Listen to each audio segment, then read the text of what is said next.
I've always been strict about my childhood best friend, Leo. A guy who doesn't save himself for the right person is just cheap. I was in the middle of giving him another lecture. Hands on my hips, when the comments appeared.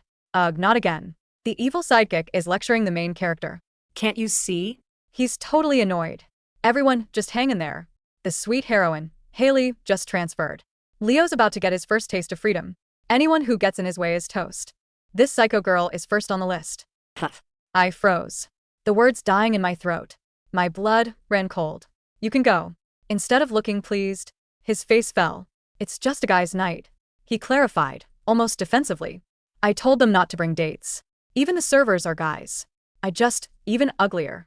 He took a deep breath, running a hand through his perfectly messy hair.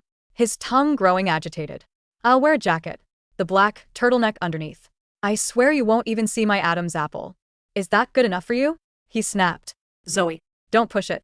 I glanced outside. It was a warm summer evening, easily 75 degrees.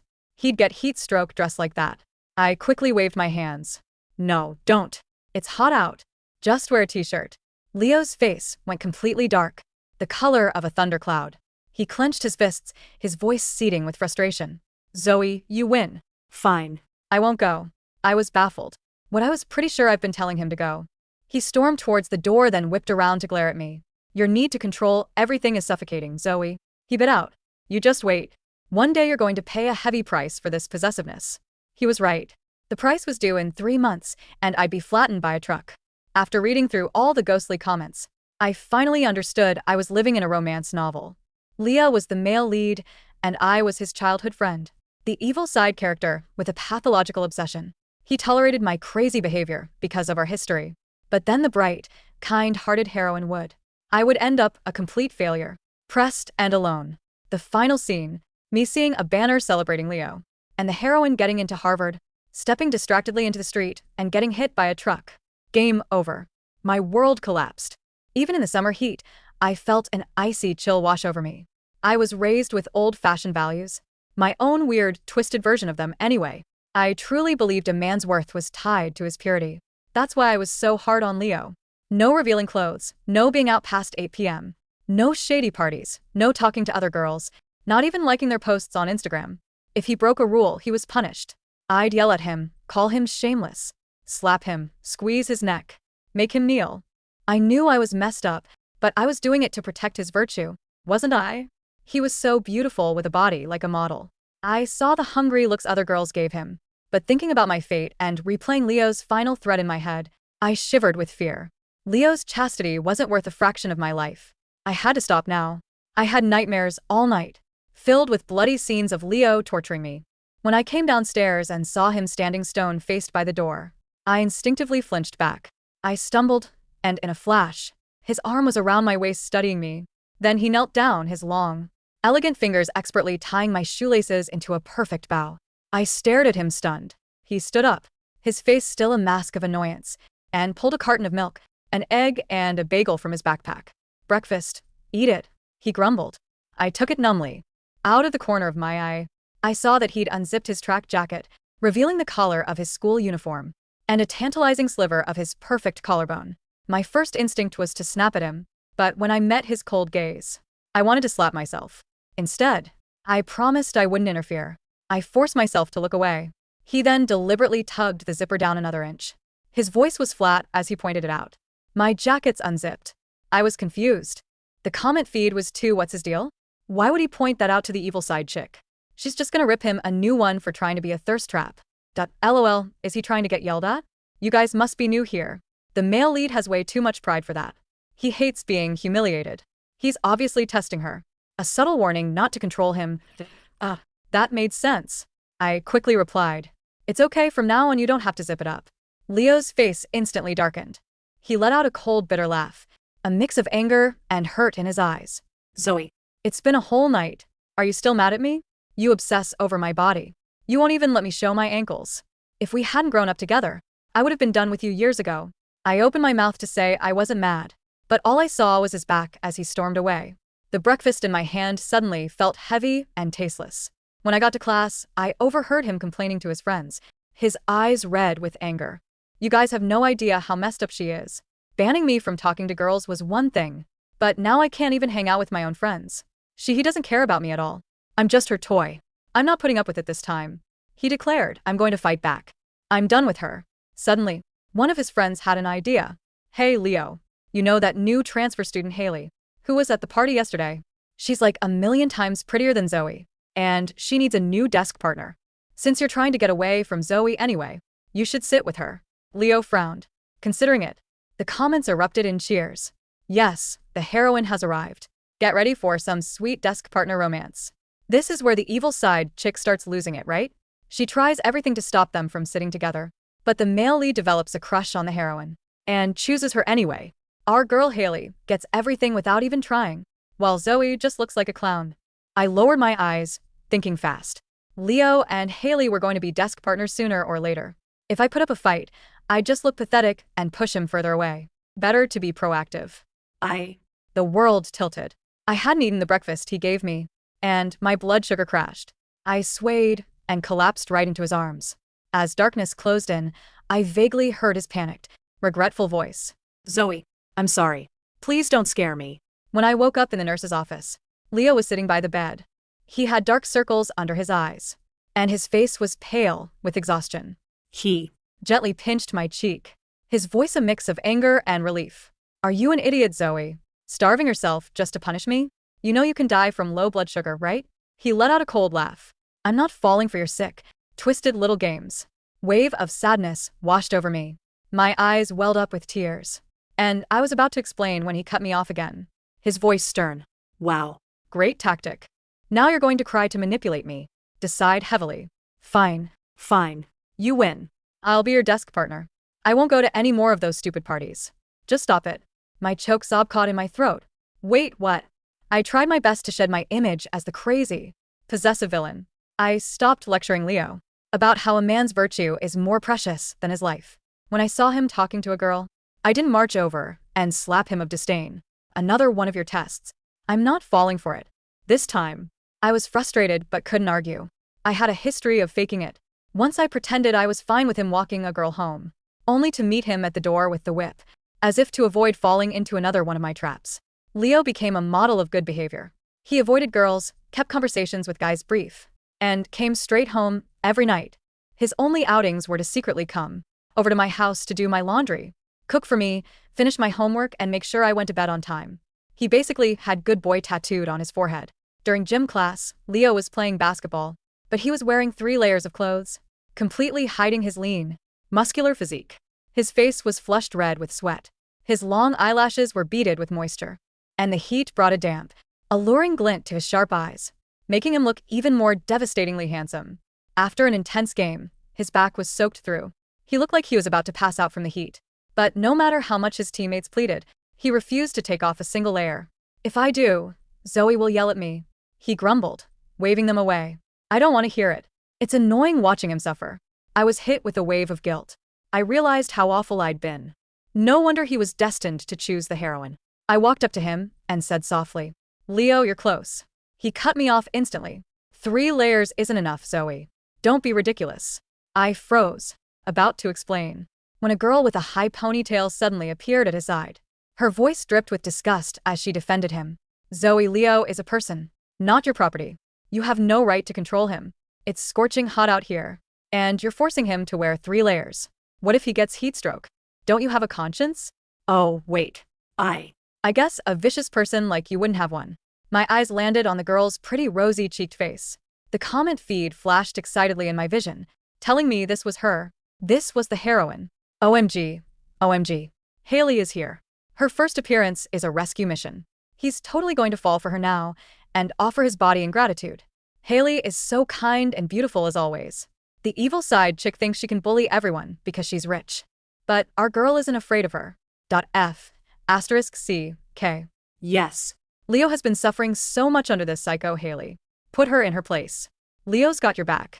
Leo looked up, gaze landing on the girl who had appeared out of nowhere. He seemed to be sizing her up. Haley turned to him with a familiar, easygoing smile. Hey, I'm Haley. Since I just saved you. You totally. Leo just nodded, casually adjusting his clothes. Sure, he said nonchalantly. But was it a fire ignited inside me?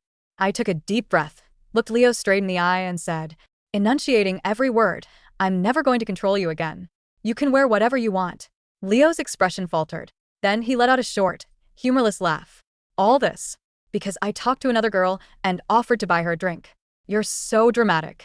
Fine. He sighed. I won't buy it. Happy. He turned to Haley, his expression becoming cool and distant. Zoe's mad. The bubble tea is off. You should go. Haley shot me a death glare, stomped her foot in frustration, and walked away. Leo wrapped an arm around my shoulders, pulling me close. He toyed with the put up with you. I pressed my fingers to my throbbing temples. He toyed with a strand of my hair, twirling it around his index finger like it was a lifeline. I pressed my fingers to my throbbing temples, the heat of the afternoon sun baking into my skull, but not nearly as much as the sheer absurdity of the situation. I'm not being dramatic, Leo, I muttered, my voice strained. I'm being serious. You don't have to report to me. You don't have to wear 3 layers. You can buy whoever you want to drink. His grip on my shoulder tightened just a fraction. The smug, nonchalant mask he wore slipped, replaced by a dark, terrifyingly quiet stare. He leaned in, his breath hot against my ear. Stop it, Zoe, he whispered, the words lined with a dangerous edge. I played along with the whole I'm mad at you act. It was cute for a day, but you're pushing it. Do you really want me walking around half naked for every girl in the school to look at? Is that what you want? Yes, I blurted out. Leo froze. The air between us seemed to drop 10 degrees despite the sweltering heat. In my peripheral vision, the comment feed was having an absolute meltdown. Wait, what is happening? Why is the ML rejecting Haley? Is this a slow burn? He's supposed to be captivated by her defiance. Am I the only one who thinks Leo is looking at Zoe like he wants to eat her alive? And not in a wholesome way? The villainess is literally handing him over. Why is he glitching? Leo slowly pulled his arm back.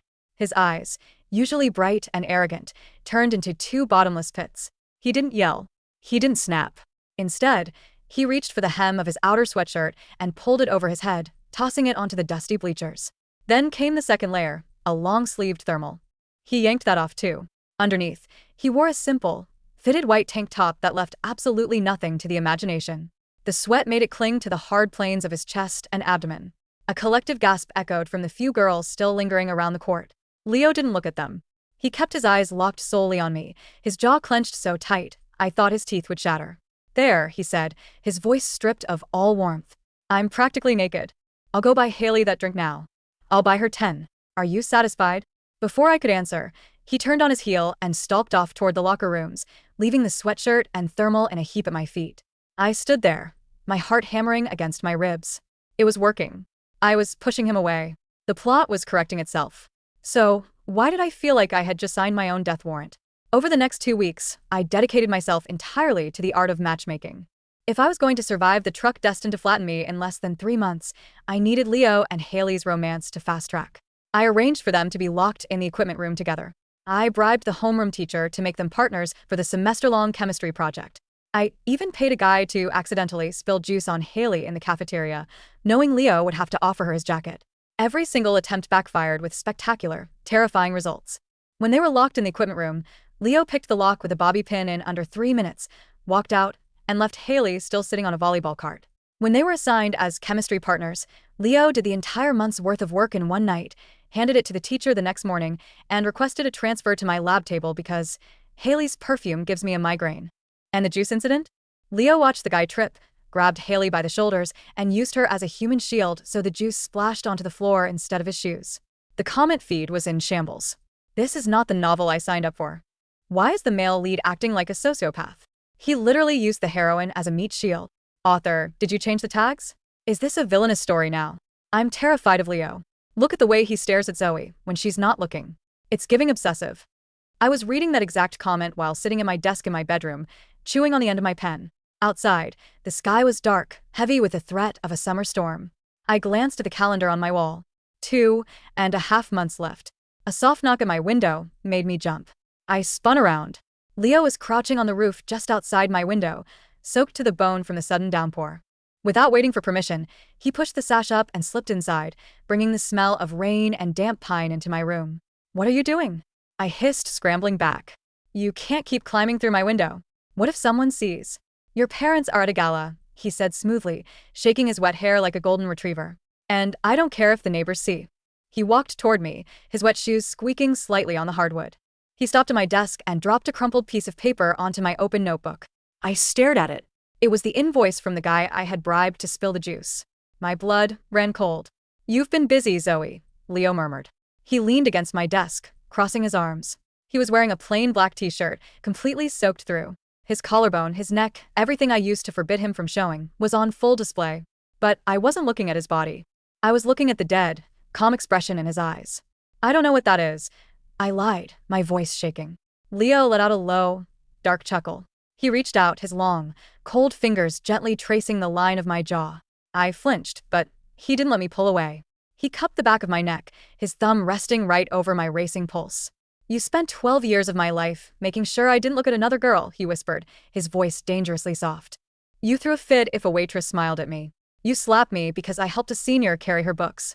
You locked me in your basement for 4 hours because I liked a girl's picture on Instagram by accident." I was crazy, I blurted out, tears of genuine panic prickling my eyes. "I was a psycho, Leo. I'm sorry. I'm trying to fix it. I'm giving you your freedom." I never asked for my freedom. The words dropped between us, like anvils. I stared at him, my brain short-circuiting. What? Leo stepped closer, crowding me against the desk. His grip on my neck tightened, not enough to hurt, but enough to make me acutely aware that he was in total control.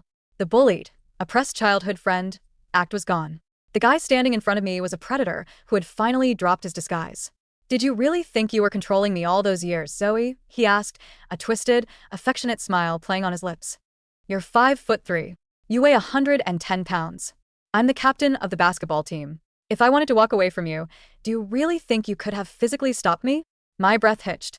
The comments were flashing furiously in my peripheral vision, but I couldn't read them. I was completely paralyzed by the dark realization washing over me. "You," I stammered. "You let me do it." "Of course I let you," Leo breathed, resting his forehead against mine. "It was the only way to keep your attention on me. You're so paranoid, Zoe. So anxious. When you were focused on my purity and my virtue, you weren't looking at anyone else. You weren't looking at the guys on the soccer team. You weren't going to parties. You were right here, with me, obsessing over me." He pulled back slightly, his eyes burning with a feverish intensity. "But now you're pushing me to that Haley girl. You're arranging dates. You're ignoring me. And I'm losing my fucking mind. She's the right person for you," I pleaded, desperate to make him understand the narrative. "Leo, if you don't end up with her, something terrible is going to happen. I'm going to." "If you say her name one more time," Leo interrupted, his voice dropping to a lethal whisper, "I will ensure Haley transfers to a school in another hemisphere by tomorrow morning." Do not test me, Zoe. He let go of my neck and took a step back, his demeanor instantly shifting back to the calm, collected boy I thought I knew. He ran a hand through his damp hair. "I'm going to take a shower in your guest bathroom. Then I'm going to come back here, and we're going to do our homework. If you ever try to set me up with another girl again." He paused at the door, glancing back at me with a smile that chilled me to the bone. "I'll remind you exactly why you used to keep me on a leash." The door clicked shut. I collapsed into my chair, my hands shaking uncontrollably. I looked at the air next to me. The comments had finally stabilized enough for me to read. "Holy mother of plot twists. The ML isn't a victim. He's the mastermind. He conditioned her to be possessive, so she wouldn't leave him. This is the greatest yandere reveal in the history of web novels. Wait, if Leo refuses the heroine, how is the plot going to resolve? The truck. The world will use the truck to delete the anomaly, Zoe." I slapped a hand over my mouth to stifle a sob. The anomaly. That was me. If Leo didn't follow the plot, the universe would eliminate the thing keeping him off track. I didn't have to push him to Haley anymore. It wouldn't work. I just had to survive the day of the Harvard acceptance. The next 2 months were a psychological war of attrition. Leo was a shadow I couldn't shake. He drove me to school. He walked me to every class. He ate lunch at my table, glaring with such venom at anyone who approached that within a week, my social circle consisted entirely of just him. Haley, the supposed heroine, practically became a background character. Without Zoe, the evil villainess, actively bullying her, and with the male lead actively terrifying her, she naturally gravitated toward the normal kids. I saw her occasionally in the hallways, laughing with a guy from the debate club. She looked happy. Normal. I, on the other hand, felt like a prisoner on death row. As the fateful day approached, my paranoia skyrocketed. I stopped walking near roads. I stopped taking the bus. I mapped out the exact layout of the school to ensure I was never near the street where the banner would supposedly hang. The comments became a grim countdown clock. 3 days until the truck incident. I'm actually nervous. The plot has completely derailed. Is the author going to force the ending? Zoe needs to lock herself in a bunker. The night before the Harvard acceptances went out, Leo was in my room. He was sitting on my floor, leaning against my bed, reading a textbook while I sat above him, staring blankly at the wall. "You're tense," Leo said suddenly. He didn't look up from his book, but his hand reached up to blindly grab my ankle, his thumb drawing slow, soothing circles over my sock. "You've been shaking for 3 days." I am fine. I lied. "Did you get your acceptance letter?" he asked. He knew I had applied to a local state university. He also knew he was a shoo-in for Harvard. "They come out tomorrow," I mumbled. Leo closed his book and turned to look at me. The soft lamplight caught the sharp angles of his face. "If you don't get in, it's fine. I'll just go to the community college here. We can get an apartment downtown." I stared at him. "Leo, you have a full ride to Harvard. You've been working for this since we were 10. He shrugged, his grip on my ankle tightening possessively. "Harvard doesn't matter if you're not there. I don't care about the degree, Zoe. I care about you." He meant it. That was the terrifying part. He wasn't reciting a script. The plot of the novel was dead, murdered by the boy sitting on my floor. "I'm going to sleep," I whispered, pulling my leg away from his grasp. I crawled under the covers and squeezed my eyes shut. I felt the mattress dip as Leo stood up. He leaned over me, pressing a lingering, heavy kiss to my forehead. "Good night, Zoe. I'll see you tomorrow." Tomorrow. When I woke up, the first thing I did was text my mom. "I have a fever. I'm not going to school." I locked my bedroom door. I locked the windows. I drew the heavy blackout curtains, plunging the room into darkness. I sat in the middle of my bed with my knees pulled to my chest. If I didn't go outside, I couldn't get hit by a truck. It was simple physics. The plot couldn't reach me in here. At 8 a.m., my phone buzzed. It was Leo. "Where are you?" "I'm outside your house." I texted back, "Sick. Staying in bed. Go to school." There was a long pause. Then, "I'm coming in." No. I typed frantically. "It's contagious. I'll see you tomorrow. Seriously, Leo. Leave me alone today." I held my breath. 5 minutes passed. Then, I heard the roar of his car engine starting up and fading down the street. I exhaled, my body going limp with relief. The hours ticked by excruciatingly slow. I watched the digital clock on my nightstand. 10 a.m., 12 p.m., 2 p.m. The original novel had stated that the accident happened exactly at 3:15 p.m., right after the school let out. The principal was supposed to hang a banner over Main Street reading, "Congratulations, Leo on Harvard." I was supposed to see it, realize I had lost him to the bright, brilliant world of Haley and Ivy League prestige, step backward in despair, and get obliterated by a delivery truck. At 2:50 p.m., my phone rang. It wasn't Leo. It was an unknown number. I let it go to voicemail. A minute later, it rang again. And again. On the 4th try, my trembling fingers accidentally swiped accept. "Hello," I whispered. "Is this Zoe?" a woman's voice asked, sounding frantic and breathless. There was loud traffic noise in the background. Sirens. Yes. "Who is this?" "I'm a nurse at the local clinic. You're listed as the emergency contact for Leo Thorne." I don't know how to tell you this, but he's been in a terrible accident. He was hit by a car near the high school." The world stopped. My breath caught in my throat, choking me. "What?" "He's losing a lot of blood. He keeps calling your name. You need to get here right now." Main Street, right in front of the school." The call dropped. The dial tone echoed in my silent room like a flatline. No. This wasn't right. It was supposed to be me. The truck was supposed to hit me. Did the plot change targets? Because Leo derailed the story, was the universe punishing him instead? Panic, raw and blinding, obliterated all my logic. I threw off the covers. I didn't grab a jacket. I didn't put on shoes. I ran downstairs in my socks, unlocked the front door, and sprinted out into the humid afternoon air. Main Street was only 4 blocks away. I ran so fast my lungs burned, my socks tearing on the rough asphalt, my feet bleeding. "Please let him be okay. Please." I turned the corner onto Main Street. The school was half a block down. I looked up. There was no ambulance. There were no police cars. But strung across the street, billowing in the wind, was a massive red banner. "Congratulations, Leo Thorne on Harvard." I froze in the middle of the road. The street was eerily empty.